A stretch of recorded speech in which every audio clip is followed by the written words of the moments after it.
What is up, Vike Nite Nation? We are coming at you back from just a little hiatus of ours here. The team not doing too hot, not too great. We're eliminated from the playoffs. We got shut out last week. It was just a rough stretch all in all.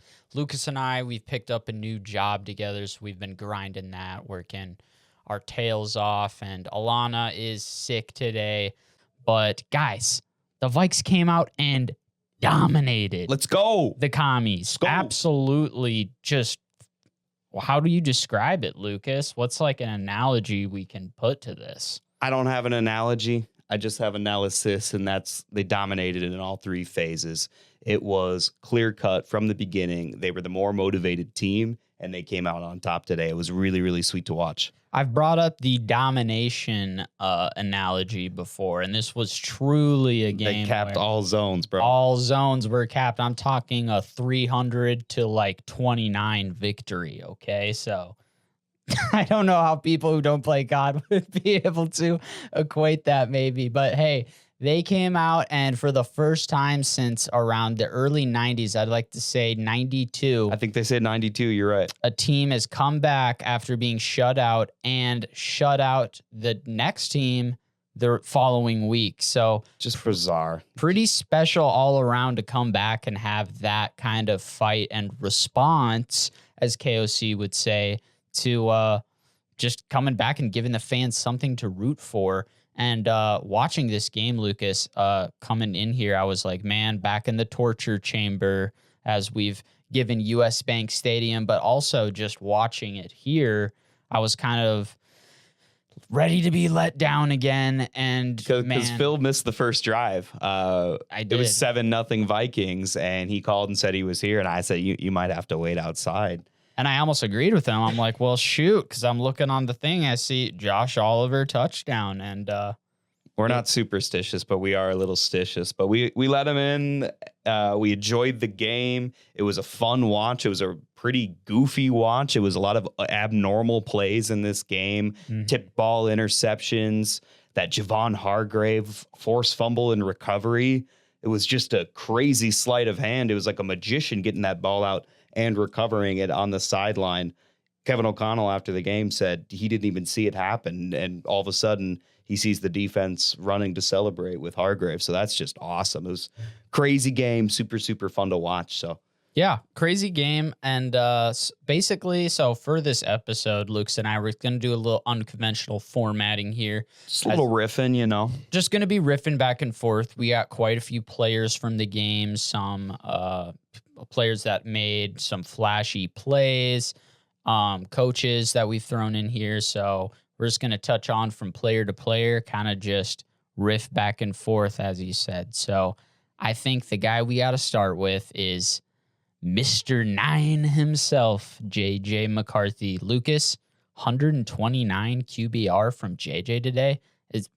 What are we seeing? Is this even Jonathan James out there? Because I think we've come to expect him being a sub-30 QBR type quarterback, and he's coming out there looking like a Pro Bowl or something. I think what we didn't see is a ton of 9 and the alter ego and the playing with almost anger. It's so intense that it almost comes off as angry. I think we were really limited in the demon time JJ. We saw him run it hot a few times. Like he sailed one to Addison.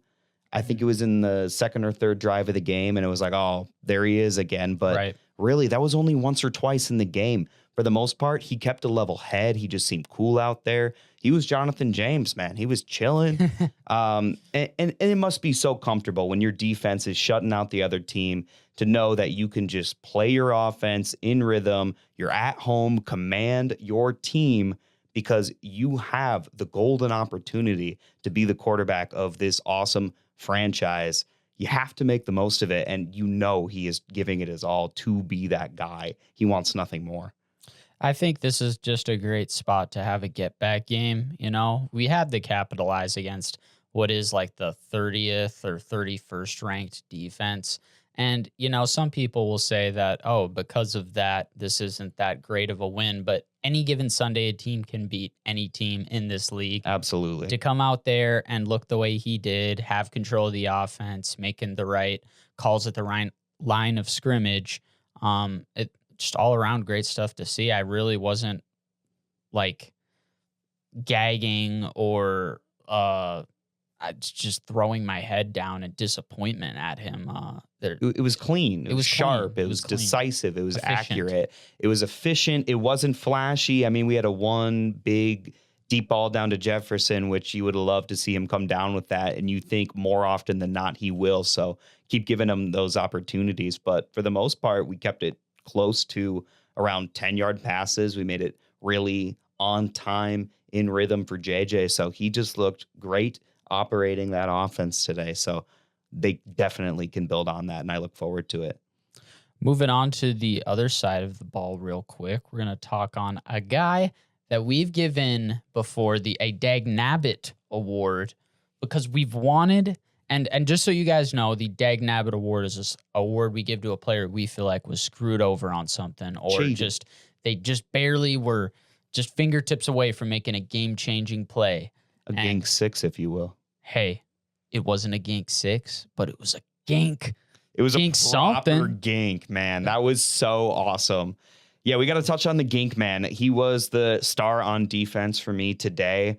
I love it when he gets involved. When he makes the play, I feel like he energizes the entire team, not just the defense. The entire team is rooting for this guy because he's such a good dude, because he works so hard, because he knows the game better than almost anyone out there.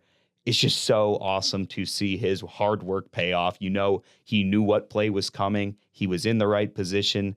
Hands went up. He tipped that ball. And I've been waiting all year for one of these tips that Ginkel has to land in somebody's hands. Sometimes you can tip it at the line of scrimmage and a linebacker or a safety can come up and pick it. But it was Ginkel himself. He tipped it to himself, a little alley-oop to himself for the slam dunk, and that was awesome. Nice return. My only criticism is to Isaiah Rodgers, who did lay out Jaden Daniels, re-injuring that elbow. I felt terrible about that. But I think if he blocks McLaurin on that play, who is much more dangerous, he's much faster than Jaden Daniels is, and I don't know, has probably tackled more often than Jaden Daniels is. Like Jaden Daniels probably just been a quarterback for the last 10 years. I think if you block up McLaurin, I think Andrew Van Ginkel probably just stiff arms Jaden Daniels or just straight up throws him out of the club and goes and scores a gank 6. So Isaiah Rodgers, you've been great this year. Would love to have seen that block go to McLaurin to get that gank 6, but maybe it's still coming. He just keeps getting his mitts on balls. Right. And if he can do that again, where it was almost like a volleyball little layup to himself. Yep. And it was like in slow motion. We all leapt up and were screaming. Yeah, I was on my feet by the time he caught it. Yep. And I did think it was going all the way, but hey, we love to see him come down with one, and Gink definitely deserves a mention here. Also got to bring up the other man who brought down the rock on defense, and that would be the Hitman, of course, Harry the Hitman. Let's go, Harry. Lucas, what do you like about that pick from Harry? I like everything about it. Right place, right time, instinctual player, getting stuff done. That's a Vikings legend we're talking about, 38 career interceptions. Thank you, Harrison Smith, for sticking it out through this rough season. It's probably going to be his last. It might not be. He still plays at a pretty high level. You got to talk about the complete reverse from what we saw bringing in Thielen, another revered veteran. That's why I was biting my tongue, and I was just thinking about that guy. I got to say, and hey, that's what a real team leader looks like. When you're going to stick it out for one more year, you're with the team for better or worse. And if you can't tell already, we're talking about Adam Thielen. Seriously, bro, just requesting your release to go hop on a playoff team, and you join the Steelers, who may win their division, but honestly, he had a catch for 4 yards today. One catch, 4 yards kind of sounds like what he was doing on the Vikings this year. So it's like, yeah, you're really making that difference, bud. Why don't we go ahead and retire and stop this whole thing, please? Right. So great seeing it from the Hitman. He has the most interceptions among any active player right now. So He will get into Canton, mark my words, and if he doesn't, we riot. If not Canton, and he should be a Hall of Famer. I think he absolutely will be. But one thing that is without a doubt is he has earned Vikings Ring of Honor status. And I can't wait to see him celebrated for years to come, because watching him in, really as I grew up with the Vikings, he was drafted in 2012. That's when I was a teenager, and, was watching the Vikings a lot at that time. So I've grown up with Harrison Smith. It's been really, really fun to watch him out there. It just won't be the same without 22 roam in the middle of the field. We salute you, Adam. Or not Adam. I saw, hey, well, you know what, Adam? He did some good things in the past, but overall, Harry, I just feel like is that benchmark example player of what it means to be the embodiment of a Viking. We talk about the pride of Valhalla. I don't feel like there's any player that in his whole career has embodied that more than Harrison Smith. We'll see when it comes to the end of the year awards, which we'll probably have to do, but Harrison Smith may take home just the Lifetime Achievement Pride Award, because, he just plays the game the right way. So happy to see him come down with a pick. All right, moving on from Harry now, we're going to jump back into offense. How about them tight ends, Lucas? We saw 3 of them get in the end zone today. What do you like about Joshy and TJ getting in there? Yeah, 3 tight end touchdowns is awesome. You love to see the big boys get involved in the red zone because, you want to have those targets that you can rely on. Josh Oliver, I'm thinking he's the guy. As much as I love TJ Hawkinson, the contract situation looks a little iffy for next year. And less about how I think about TJ, it's more about how positively I think about Josh Oliver. He really looks dangerous with the ball. I mean, that's a big guy. He's 6'5", 6'6", and like 270 pounds. This is a big dude. He's a great blocker, known as a blocking tight end, but you have to admit he looks good catching the ball. You've seen him in several clutch situations. Catching a touchdown when you know you're open is a really nerve-wracking thing. And you see a lot of backup tight ends, fullbacks drop the ball in that situation. And Oliver, I know they're easy completions, quote unquote, easy completions, but he always concentrates, looks that ball in, and he just looks so secure when he catches the ball. So I like Oliver. He's a great blocker. He's got strong hands. He's a good player. I just thought of something. How many touchdowns now has Oliver had this season? We should look it up.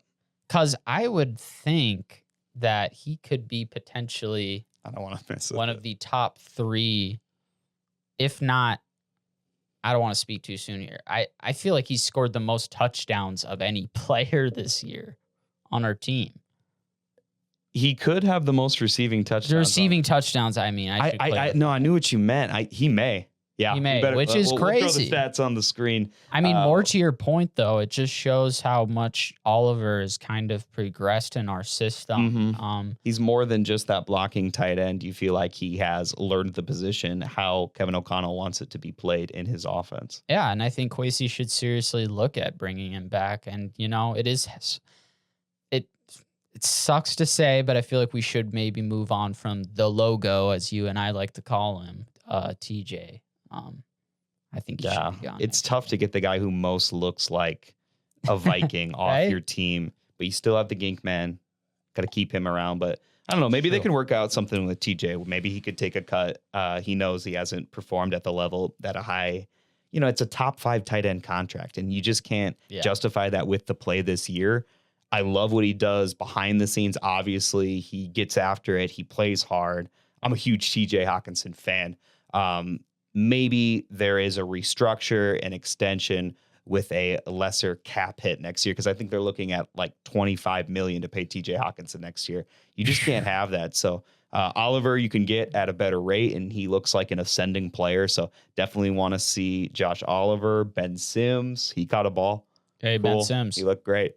Yeah. First catch of the game, actually. I was like, oh, all right. This is the Ben Sims legacy game. But that was it for him on the day, but good. Yeah, to see TJ getting in there, that helps us inch ever so closer to our goal of winning the 1K of our seasonal bet. Although we'll throw it up here, JJ, as in Justin Jefferson, those receptions are looking kind of iffy. We We had Reichard with the 1 field goal today, so that's going to help. Addison did have some good numbers, and I'm, pretty much set that he's going to cover there. Mason, I'm pretty sure, covered this game for our seasonal. Oh, yeah.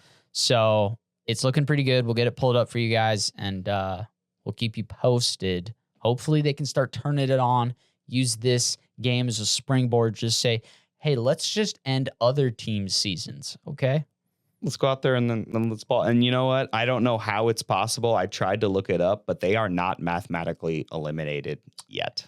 So, I did see that too. So, you know what? Prayers up. Maybe we'll, who knows? Who we covering next? Okay, next we got the RBs. Oh, yeah. Now, this was a game that I liked from the perspective of the runs called and having an even mix of the pass and the run. And I thought our running backs did a serviceable job today. I'll get more into the play calling when we get to KOC here, but I personally liked what I saw from Jones and Mason. I would have liked to see a little bit more Mason this game, but what do you think about Aaron Jones? Who are we bringing back next year? What are your thoughts about? Yeah, as far as this game is concerned, you do love to see Aaron Jones make it through a whole game, run hard. He really looked good today. He is a decisive runner. He's a smart runner. He knows where to be to get extra yards. He can run through guys. He showed that on his 18-yard run. He looked good today. Mm-hmm. I just had on here just some ideas about the future, just because I don't think Aaron Jones is... we talked about Josh Oliver being an ascending player. When you're looking to build a strong roster, maybe for next year, I think you can look away from Aaron Jones. It's going to be a more expensive running back contract for a running back on the wrong side of 30 and who doesn't have that elite breakaway speed. And I think that could be a huge difference maker for this Vikings offense. They were so committed to the run today, but they didn't really pop that big one. No runs of over 20 yards. And I think they need that home run hitter. During the trade deadline, I begged for Devon Achane. That would be a dream come true. And I would love to see them make a move in the offseason for a player like that. In the draft, I have some Notre Dame fanboys that are in my ear about Jeremiah Love. Look up his 98-yard touchdown. This guy's got breakaway speed. He's for real. He'll probably, clock in with a 4.3, 40-yard dash time. And that's the kind of speed that we need at running back. So let's go out and get a true home run hitter for next year. These backs are good, but I think that could be a difference maker if we are going to commit to a more run-heavy offense like J.J. McCarthy ran at Michigan. I think there is going to be a natural progression of that run game. So I look forward to seeing what they look like with maybe better backs next year. I'll keep Mason, though. We like Mason. We do, but love just Mason. As the change of pace kind of guy. Like, I want a speedster and then Mason in as the bruiser. Yeah, someone with that explosion and that speed shiftiness. I got nothing more to add there. Completely agree with you. Got to bring up 55 Will. Every game he shows up. We say it all the time. He could win the Pride Award every week.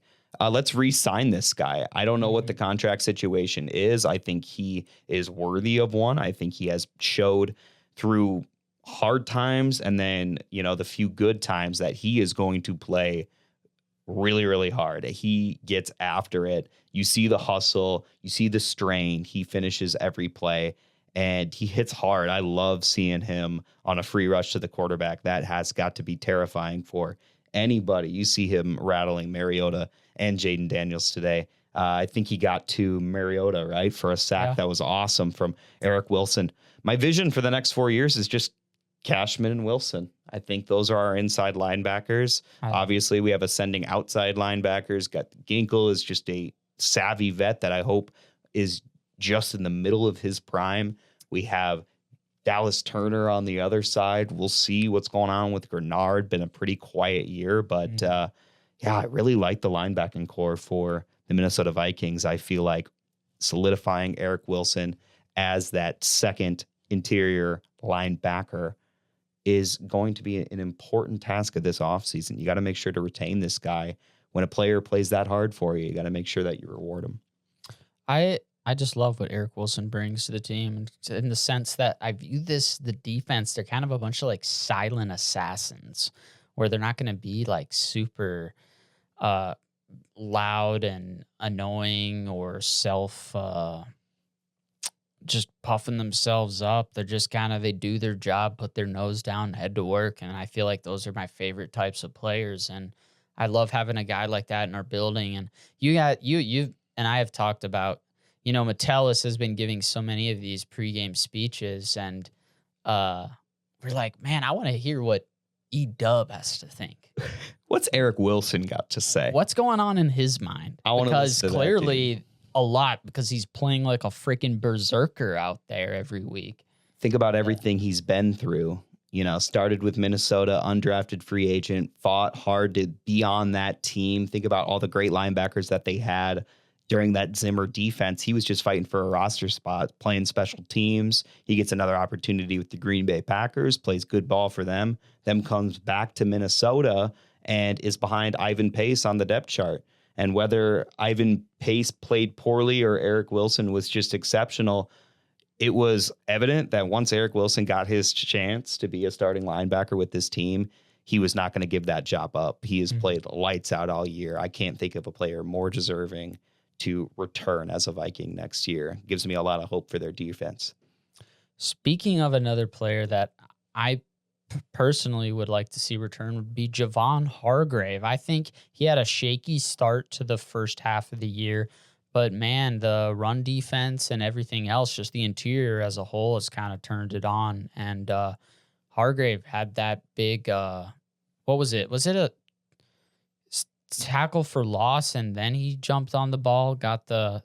As a matter of fact, I think that it was a gain, probably a first down, maybe a gain of 7-8 yards. Okay. He tracked down the running back on the sideline. So total hustle, total strain, as Kevin O'Connell says, to go get that back. And he flattened him. I don't know how he got the ball out. Seriously, it was like Houdini magic. But then he just landed on the ball as well. It just seemed to...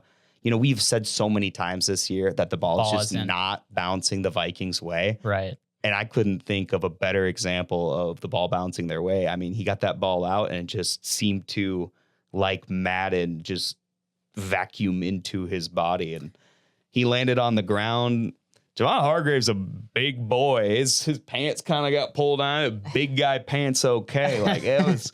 it was funny seeing that big body just poosh on the ground, but he just comes up with the ball. He's so excited. That was an awesome moment for a guy who obviously is being criticized a lot because of the contract that he received. You would expect him to be the standout on the defensive interior. Instead, of course, it's been Jalen Redmond all year. Redmond had a quieter game, and I feel like Hargrave really shined. Jonathan Allen also got a game ball. So this was a statement game for that defensive interior led by Hargrave. Really, that hustle on that play was incredible. So contract situation, here's what we got going on. This year's cap hit was $7.8 million, which is very reasonable. But then it jumps to $21 million to retain him for the second year of his contract. So he's under contract with the Vikings, but are they going to be willing to pay him that price tag? Yeah. I just don't know at this time, but maybe he can keep making big guy plays like that. Big guy pants. We got 4 games left here. So yeah, 4 games for more big guy plays. I just hope he just starts pantsing all these guys out there. Like he almost pants himself on that fumble recovery. Cheeks flopping around. Who's next? We got none other than the Stairway to Kevin. Guys, yeah. I am buying the Stairway to Kevin because I loved his game plan today. The mix of play calling, like, as I said earlier, was just like, it's like music to my eyeballs. Yeah, that makes sense. Almost a 50-50 split between the runs and the passes called, the game plan while scrutinized coming into this week. And when I say that, I'm saying there are reports about them simplifying the offense and having things dumbed down, which, goes to show how wrong they were about McCarthy, which, while they may be right in many aspects, we are where we are right now. And I feel like he had to do something. Something had to change. And he just made it. He simplified it for him. He said, don't overthink it. Don't be thinking about every single step you're taking and whatnot. He gave him easy reads, easy progressions for him.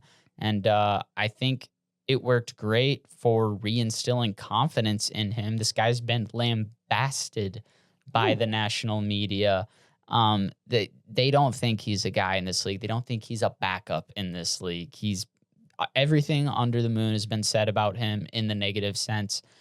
I believe that just simplifying things, sticking to the basics here was it was the right call at the end of the day. And hey, you know, it wasn't the Commanders are not that good of a team this year. And I love the fact that we kept our foot on the gas, kept going for it on fourth down when we're up 3 touchdowns in the late in the third and the fourth quarter, just to keep him going and like just say, hey, you can do this. It was great to see. This was my favorite game I've watched this season. KOC, I feel like, had a big part to do with that in preparing the team, having the guys ready to play. For me, I would probably even give the pride this week, if we were doing that, to Kevin O'Connell. Those players, they really want to play for him. He's a good guy. I was thinking when you were talking about simplifying the offense, and I was like, you know who ran a really simple offense? Tom Brady. All those championships that he won, he wasn't making the craziest throws. He was standing in the pocket. He was taking the open man, and he was living to see the next down, letting his play caller scheme guys open and letting his playmakers go make plays for him. He just needs to be a point guard on this offense. And I think that was well established this week in practice. He distributed the ball. You saw so many people getting involved. It was awesome to see young players get reps, catch some balls. It just great coaching. I think this game was about 2 supremely talented, underperforming teams. There was one team that gave up when the going got tough, and then there was one team that was fighting for pride and building momentum for next year. And thank God this time it was our team. So I'm proud to say Kevin O'Connell had our boys ready to play. It's important that J.J. McCarthy, this young quarterback, and the other first-year Minnesota Vikings players learn how to win together so they can build on that for next year. I agree with you. The play calling was great. You saw them run on 3rd and short, and guess what? They scored touchdowns on it. It was awesome. It was glorious. Simple offense. I'm with it. It's winning offense. That's all I really care about. You know, we may not have crushed all of our overs on the wide receiver yardage, but I don't really care when we're sitting here with a 31-0 win. Like there's nothing more satisfying. And, well, we'll never be good at gambling anyway. So whatever. Right. Okay. So another coach that we have to bring up is B-Flow, of course. B-Flow. Lucas, what B-Flow, like? I told you so. I'm thinking, man. I think this guy feels so validated by this win. I think he has to, when he lays his head on the pillow at night, he has to just think to himself like, man, if the offense could just give me a lead, the things I could do with these players on defense, you know, you have to feel like guys like Hargrave and, you know, the edge rushers and the guys on the back end, they would have so many more turnovers and big plays on defense if they were playing with a lead, because you see the difference in play style. It is drastic. And when teams go one-dimensional and they have to pass against this defense, it doesn't work. So it's great to see they were all over the run today. They played really, really aggressive. Our issue all year has been tackling. I have questioned if they are being physical enough in practice. It is obvious that from the jump this week, they were prepared to play a very physical game. And they were just the more physical team on every side of the ball, but certainly leading with the defense. Simple things like stopping the run, not allowing a quarterback to scramble and get a first down for you on third down, you know, playing tight defense. It was just smart, good play from our 11 out there. It was great defensive play. A lot of standout plays, a lot of cool stuff happened today. Yeah, I think I believe that Flo will be back next year. I think his lawsuit with the NFL is still ongoing. And to me, it's a no-brainer that Kwesi should make a concerted effort to bring this guy back here and keep him as long as humanly possible in our building, because it is so evidently clear to me that he is one of the best in the league at getting a group together, and they believe in his plan, I feel like. And the ownership he gives to players, of you hear when they interview different players on our defense saying that he lets them take ownership of what they're doing. He says, this is your defense. This isn't my defense. It's your defense.